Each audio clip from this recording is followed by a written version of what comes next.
자, 두 번째 강의를 하겠습니다. 무휴거설 중에서 첫 번째로 후천년설에 대해서 이야기하겠습니다. 오늘은 여기까지 하고 마칠 겁니다.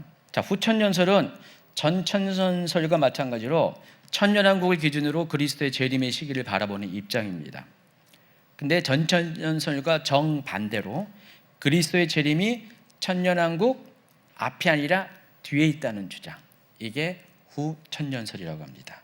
자, 후천년설에 의하면은요, 천년왕국 동안에 교회는 번영할 것이다. 세상을 다스리는 황금기를 누릴 것이다. 교회가 세상을 다스리는 황금 시기를 누릴 것이다. 교회가 잘 나간다는 거예요. 천년왕국 동안에. 그 시기가 지난 후에 그리스도가 재림한다. 자, 이와 같은 측면에서 보면은요, 후천년설은 뭐와 비슷한지 아세요? 무천년설과 거의 비슷한 입장을 갖고 있습니다. 말이 후천년설이지 무천년설과 입장이 똑같아요. 무천년설도 마찬가지거든요. 교회가 통치하는 상징적인 천년의 기간을 이야기하는데 차이는 한 가지예요. 무천년설은 그게 천년이 아니라 상징적인 기간, 이미 예수님의 초림부터 아직 재림 직전이지만은 여기까지가 우리가 이미 벌써 2000년 시간을 보냈잖아요. 이 전체 기간이 다 천년왕국이라는 거예요. 이미 천년왕국을 우리가 살고 있어요. 무천년설에 의하면은. 근데 후천년설은 그게 아니라 문자적인 천년왕국이 도래하게 될 것이다. 근데 이 시기는 교회 시대 지나서 임한다는 거예요. 그래서 사실 후천년설이 애매한 게요, 이 교회 시대와 후천년, 그 천년의 시기의 경계가 애매해요. 애매모호한 거예요. 마치 환난 전 휴거설을 주장하는 분이 성도가 휴거를 공중에서 하는데 공중에서 어디에 있는지를 설명 못하는 것처럼 후천년설 주장하는 분들도요, 교회 시대, 예수님의 초림 이후로부터 이 교회 시대부터 천년의 왕국이 시작되는 요 경계가 어디부터 어디까지를 정확하게 설명을 못해요. 다만 예수님이 재림하는 시간부터 거꾸로 천년 이렇게만 생각을 하는 거예요. 명확하게 경계가 안 서요. 요 차이가 있고요. 내용적으로는 똑같아요. 무천년주의나 이 후천년주의가 내용이 거의 흡사하다는 것입니다. 그래서 이 후천년설은 굉장히 낙관적인 종말론입니다. 전천년설에 의하면은 굉장히 우리가 무서워요. 주님이 재림하는 게 너무 밤에 도둑과 같이 올 것이고요. 깨어있지 않으면은요, 휴거당하지 못하고, 그렇게 아주 두려움을 주는 다소 비관적이, 물론 그 비관적인 내용 너머에는 제가 누누이 얘기하지만은 엔타임은 해피엔딩으로 끝난다고 했잖아요. 근데 어쨌든 그 해피엔딩 전의 모든 시간들은 힘들고 어려운 시기에 대한 그런 거잖아요. 근데 후천년설은요, 그렇게 얘기 안 해요. 교회 번영을 얘기하고요, 교회가 세상을 통치하는 그런 얘기예요. 아주 굉장히 낙관론적인 얘기만을 합니다. 좋은 얘기만 해요. 그래서 누가 후천년주의자냐, 후천년설을 주장하는 사람이냐? 19세기에 살았던 사람들이에요. 19세기에 살았던 사람들. 그러나 20세기로 넘어오면서 후천년설은 거의 대부분 자취를 감춥니다. 후천년설을 따르는 사람들은 거의 없다고 봐야 돼요. 그런데 최근에 제가 이제 요즘 이 휴거에 관한 강의를 유튜브에 올리니까 어떤 분이 댓글을 달아놨더라고요. 보니까 자기는 후천년설을 믿는다는 거죠. 깜짝 놀랐어요. 후천년설을 믿는 분이 있구나. 오늘날 후천년주의자는 거의 없다고 봐도 되고요. 대신에 오늘날은 두 가지 중에 하나입니다. 전천년설 아니면 무천년설이고요.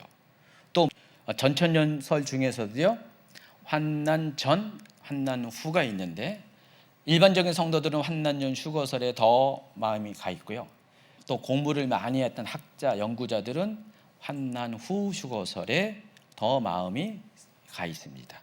그런 차이가 있습니다. 그러니까 후천년설을 주장하는 사람들은 없어요.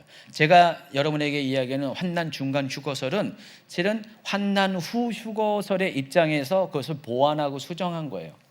환난 전 휴거설의 문제점과 환난 후 휴거설의 문제점을 좀 상쇄시키는, 그래도 나름대로 그들의 단점들을 보완하는 차원에서 환난 중간 휴거설을 이야기하는 것입니다. 자, 후천년설의 주요 주장을 소개하겠습니다. 후천연설은 이미 언급한 것 같이 그리스도의 재림이 천년왕국 뒤에 임한다고 주장합니다. 그런 면에서 무천년설과 뜻을 같이 하고요, 전천년설과는 정반대의 입장입니다. 그러니까 그리스도의 재림의 시기가 천년왕국 뒤에 있다. 무천년설도 마찬가지예요. 그리스도가 언제 재림하냐? 천년왕국이 지난 후에. 그러나 그 천년왕국은 문자적인 천년이 아니라 상징적인 천년이다. 그리고 중요한 것이 이제 천년왕국에 대한 그런 상세한 주장이 어떤 것인가 봐셔야 되죠. 전천년설의 경우 천년왕국을 인류 역사가 모두 끝난 후에 펼쳐지는 것으로 보는 것에 비해 후천년설은 천년왕국이 인류의 역사 안에서 이루어진다라고 봅니다. 그렇죠? 무슨 얘기인지 알죠? 전천년설은 7년 한 날이 끝난 다음에 세상이 완전히 종말을 맞이한 다음에 천년왕국이 시작되잖아요. 그럼 인류 역사 뒤에 천년왕국이 펼쳐지는 거잖아요. 근데 후천년설에 의하면은 그리스도의 재림이 천년왕국 뒤에 있으니까 천년왕국은 인류의 역사 안에 끝부분에 포함이 된다는 거예요. 인류 역사의 마지막 천년의 시기에 천년왕국이 존재한다고 보는 것입니다. 그래서 마태복음 28장 19절부터 20절의 말씀이 문자 그대로 지금 이 세상의 역사 안에서 이루어져서 전 세계에 복음이 전파되고 예수 그리스도의 의가 온전히 이루어지는 시대가 올 것이라고 주장합니다. 여러분 마태복음 28장 19, 20절 이런 내용이에요. 한번 읽어보세요. 그러므로 너희는 가서 모든 민족을 제자로 삼아 아버지와 아들과 성령의 이름으로 세례를 베풀고 내가 너희에게 분부한 모든 것을 가르쳐 지키게 하라. 볼지어다 내가 세상 끝날까지 너희와 항상 함께 있으리라 하십니다. 내가 세상 끝날까지 너희와 항상 함께 있으시. 이 세상 끝날이 언제라고요? 천년왕국이 지나가고 그리스도가 재림하면 이제 세상이 끝나잖아요. 바로 그때까지 예수님이 함께 하실 것이라는 거예요. 그 기간 동안에 어떤 일이 일어난다고요? 모든 민족이 제자가 되어서 아버지와 아들과 성령 이름으로 세례를 받고 분반 모든 것을 가르쳐 지키게 하는, 그러니까 모든 민족이 다 뭐예요? 하나님의 자녀가 되는 그런 시기가 있게 되고 그 다음에 세상 끝이 오게 된다는 것입니다. 왜 후천연설을 주장하는지 이해하시겠죠? 그러니까 후천연설에서 주장하는 가장 강력한 성경적 근거가 이거예요. 여러분이 판단해 보세요. 이것 때문에 그 많은 후천연설이 아닐 것이라고 하는 더 많은 성경 기절이 있음에도 불구하고 이것 때문에 다 무시하고 후천연설이 맞다라고 주장한다는 게 좀 그렇지 않습니까? 제 말이 뭔 말인지 어떤 포인트에서 여러분에게 지금 이해하는지 이해하시겠죠? 그래서 후천연설은요, 세상은 이상적인 낙원이 될 것이다. 그리고 그 기반 위에 천년왕국이 이 땅 위에 건설될 것이다 라고 보고 있어요. 또 후천연설도 두 종류의 후천연설이 있습니다. 이 복음적인 후천연설과 자유주의 신학적인 후천연설입니다. 차이는 이겁니다. 복음적인 후천연설은 이 천년왕국의 그 이상적인 나라를 만드는 데 역할을 누가 하냐? 하나님이 하신다는 거예요. 성령께서 하신다는 것이에요. 성령이 초자연적인 영향력을 통해서 세상이 그렇게 정화될 것이고 하나님을 아는, 온 세상이 하나님을 아는 지식으로 물이 바다 덮음같이 그런 세상이 올 것이다 라고 보는 거예요. 복음적 후천연설. 그러나 자유주의 신학적 후천연설은 뭐였냐면은 하나님의 역할은 싹 빠지고 자연적인 진보에 의해서 인간의 노력에 의해서 그런 세상이 오게 될 것이다. 정말 가장 이상적인 나라, 세상이 인간들의 노력에 의해서 오게 될 것이다. 자연적인 진보와 진화를 거쳐서 그렇게 오게 될 것이다. 그러니까 세상은 지금 이렇게 혼란스럽지만은 세상이 이렇게 점점 정리해 가면서 역할을 찾아가면서 더 좋은 세상으로 바뀌게 될 것이다 라고 하나님이 그렇게 하신다는 게 아니라 세상이 그렇게 자연적으로 이렇게 되어갈 것이다. 인간이 노력해서 그렇게 될 것이다 라고 보는 게 자유주의 신학적 후천연설입니다. 그래서 일반적으로 후천연설을 이야기하면은 복음적 후천연설을 이야기하지만은 거기 내용 중에는 자유주의 신학적 후천연설의 주장도 일부 섞여 있어요. 그래서 후천연설의 특징은 다시 한번 정리하면은요, 인류의 역사를 굉장히 앞으로 있을 이 역사를 낙관적으로 바라본다는 거예요. 세상은 점점 좋아진다는 거예요. 더군다나 그 점점 좋아지는 세상에 역할을 누가 한다고요? 사람이 한다는 것입니다. 그래서 그리스도 재림 이전에 인류의 대부분이 복음을 받아들임으로써 여호와를 아는 지식이 세상에 충만케 되고 복음이 세상을 지배하게 되는 그런 때가 오게 된다는 것입니다. 아까 마태복음 28장 19, 20절을 근거로 이 이야기를 하는 것이에요. 여러분 동의가 되나요? 물론 여러분은 그런 세상이 오기를 기대하겠죠. 그런데 정말 그런 세상이 올까요? 지금 여러분 현재 입장에서 한번 세상 돌아가는 것을 한번 보시면은 과연 그런 세상으로 지금 가고 있나요? 오히려 세상은 전천전설에서 말하는 비관적인 쪽으로 더 흘러가고 있습니다. 주님이 오시지 않으면 이 세상 이대로 놔두면 큰일 날 정도로 점점 악해지는 세상을 가고 있고요. 더 악해지면 안 되니까 세상이 이제 여기서 멈춰야 돼요. 하나님이 참고 기다렸다가 더 이상은 안 될 시기가 오면은 하나님은 심판을 행하실 거거든요. 그래서 후천년설에서 말하는 것은 성경이 말하는 것과는 다른 얘기를 하고 있어요. 더 많은 성경의 이야기가 반대의 이야기를 하고 있는데 이 후천년설은 마태복음 28장 19, 20절을 근거로 해서 계속해서 낙관적인 이야기들을 이야기한다는 것입니다. 그래서 이와 같은 낙관론을 인해서 후천년설 안에는 전천년설이 말하는 성도의 휴거 이런 것들이 전혀 없어요. 그런 개념이 없습니다. 그래서 무휴거설이라고 제가 첫 번째로 소개하는 것입니다. 그래서 천년왕국 뒤에 뭐가 오냐? 그리스도의 재림이 있고 최후의 심판이 있어요. 아주 심플해요. 후천년설은 마지막 때에 대한 시나리오가 굉장히 심플합니다. 또 이 후천년설은 일반적으로는 천년의 기간을 문자적으로 이해하지만은 또 후천년설을 주장하는 사람들마다 조금 차이가 있어서 무천년주의자처럼 상징적으로 보는 사람도 있어요. 그래서 후천년주의자들의 주장은요, 천년의 기간 동안에 유대인의 회심이 일어날 것이고 이방인의 충만한 수도 차게 될 것이다. 바로 그러한 일이 있게 되는 것이 기존의 교회 시대와 천년왕국의 뚜렷한 구별점이다라고 보고 있어요. 그들의 주장에 의하면 지금은 교회 시대죠. 은혜 시대죠. 교회 시대인데 어느 순간에 유대인의 대규모 회심이 일어나고 모든 인류가 유대인과 이방인 모두가 하나가 되어서 예수님을 믿는 정말 완벽한 기독교 세상이 되면은 그때가 천년왕국이라는 거예요. 그래서 언제부터 그게 시작된지 경계도 모호하고요. 설명이 한없이 부족하다는 것입니다. 그리고 천년왕국의 시기가 지나면서 교회의 황금 시대 말기에 잠시 동안 사탄이 풀려나고 그때 대박해와 고난과 시험의 시기가 있다고 봅니다. 우리는 7년 환난 중에 그런 일이 있다고 보고 있잖아요. 여러 가지 구약 성경도 그렇고 신약의 많은 성경들이 그와 같은 이야기를 뒷받침하고 있잖아요. 그런데 후천년설은요, 계시록 20장 7절부터 나오는 곡과 마구의 전쟁을 성도가 받는 고난의 시기로 본다는 거예요. 왜냐하면 여기는 7년 환난에 대한 개념이 없으니까 후천년설에는요. 근데 이 시기가 바로 성도가 고난받는 시기라고 이야기한다는 것입니다. 그러니까 전천년설에 의하면 이 시기는 세상이 다 끝나고 천년왕국도 새로운 세상인 천년왕국이 오고 그 다음의 이야기인데, 근데 여기서는 이것을 마지막 때로 보는 거예요. 시간 포인트가 천년이 뒤로 확 밀려가지고 모든 것을 설명을 하고 있다는 것입니다. 그리고 이와 같은 박해와 고난이 있은 후 비로소 주님이 재림이 있을 것이다. 그러니까 곡과 마곡의 전쟁 이후에 예수님의 재림이 있을 것이다 라고 보는 입장이에요. 이게 바로 후천년설의 주장이라는 것입니다.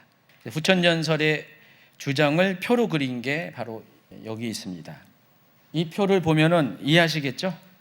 천년왕국은 문자적인 천년인데 이 시기는 교회의 황금기고 유대인의 회복이 있을 것이고 복음이 편만하게 될 것이고 영적 번영이 있을 것이다. 그리고 세상이 다 좋아진 다음에 갑자기 사탄에 의한 잠시 동안의 박해가 있을 것이고, 그거 설명 안 했는데요. 그 박해가 뭐로 보냐면은 계시록 20장 1절에 보면은요, 또 내가 보매 천사가 무저갱의 열쇠와 큰 쇠사슬을 그의 손에 가지고 하늘로부터 내려와서 용을 잡음이 곧 예쁨이여 마귀와 사탄이라 잡아서 1000년 동안 결박하여 무저갱에 던져놓고 담그고 그 위에 임봉하여 1000년이 차도록 하시는 만국을 미혹하지 못하게 하였는데 그 위에는 반드시 잠깐 놓이리라.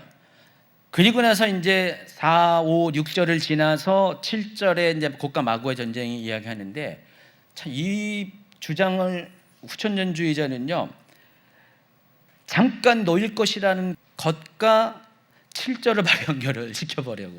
여긴 중간에 1000년의 갭이 있음에도 불구하고 이 두 구절을 바로 연결해가지고요, 봐라, 마귀가 잠깐 놓여질 거 아니냐, 놓여지게 되면서 벌어진 일이 이와 같은 것이다 라고 설명을 하고 있습니다.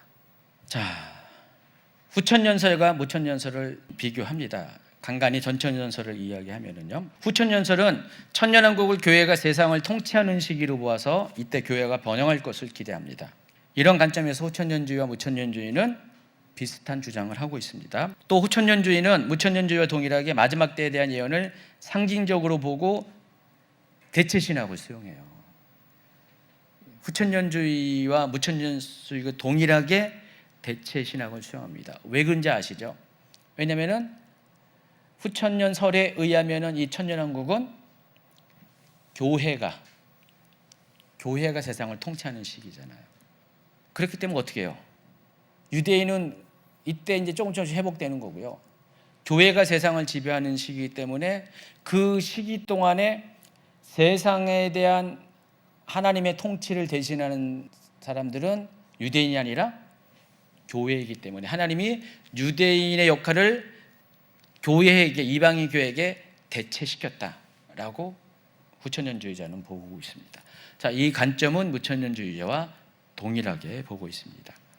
그래서 대체신학과 관련돼서 전천년설은 대체신학을 반대해요. 그러나 후천년설과 무천년설은 대체신학을 주장을 하고 있습니다. 그리고 다른 점은 아까 말씀드린 것처럼 천년이라는 숫자에 대한 해석이 후천년설은 문자적인 천년으로 보고 무천년설은 상징으로 본다. 그러나 후천년주의자 중에서도 상징으로 보는 사람들이 인류가 있다. 지금 756페이지 넘어갔습니다. 이처럼 무천년주의와 후천년주의는 차이가 거의 없어요. 한 가지 중요한 차이는 천년을 문자적으로 보냐 상징으로 보냐의 차이가 있고요.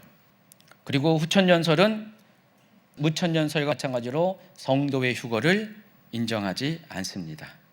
자, 후천년설에 대한 비판, 요거 하면 이제 마치게 될 겁니다.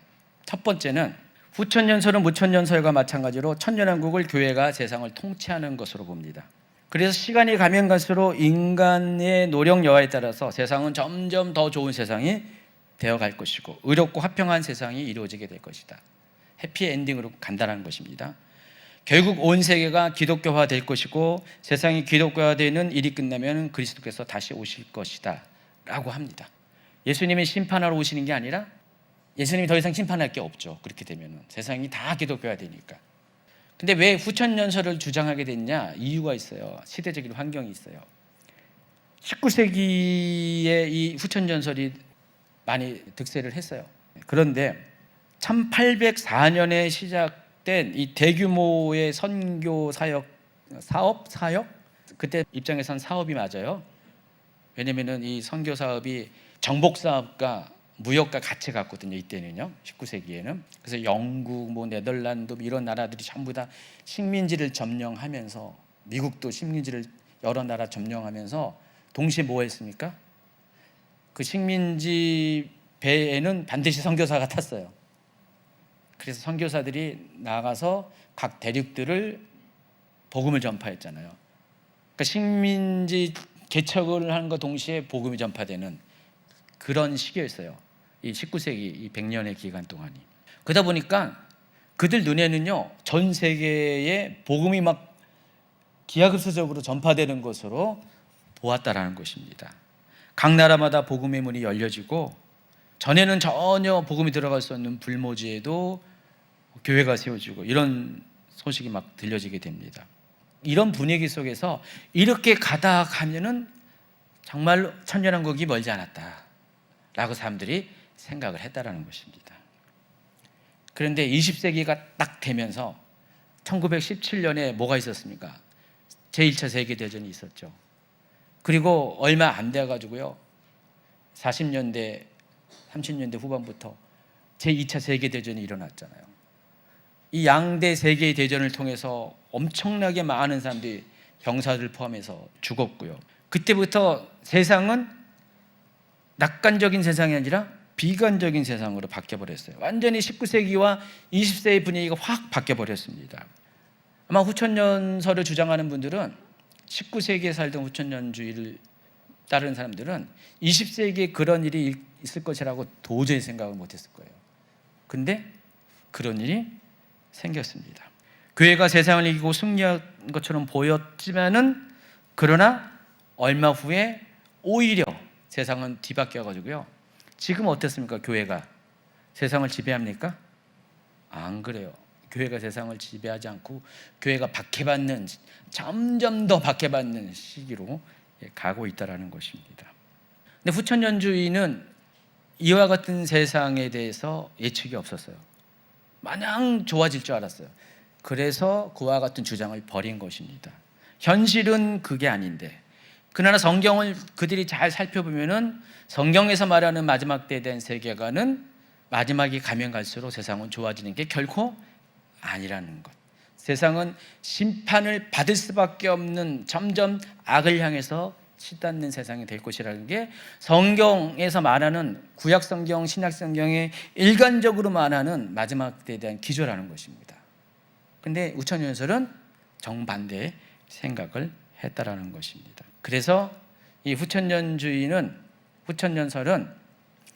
지나친 낙관주의로 인해서 성도들이, 또 교회들이 환난을 통과하는 것에 대해서 준비하지 못하게 만드는 아주 큰 실수를 하게 되었다는 것입니다. 그래서 지금은 후천연설을 믿는 사람이 거의 없어요. 여러분도 제 이야기를 들으면서 후천연설이 이거 아니네, 바로 알아차리겠죠. 그리고 후천연설은 무천연설과 마찬가지로 교회에 대한 세상의 통치를 강조하다 보니까 교회에 대한 낙관론을 신뢰하게 되고, 그러다 보니까 교회가 점점 하나님 나라의 역할을 하니까 유대인들은 더 이상 역할이 필요 없다 해서 대체 신학적으로 갈 수밖에 없는 구조라는 것입니다.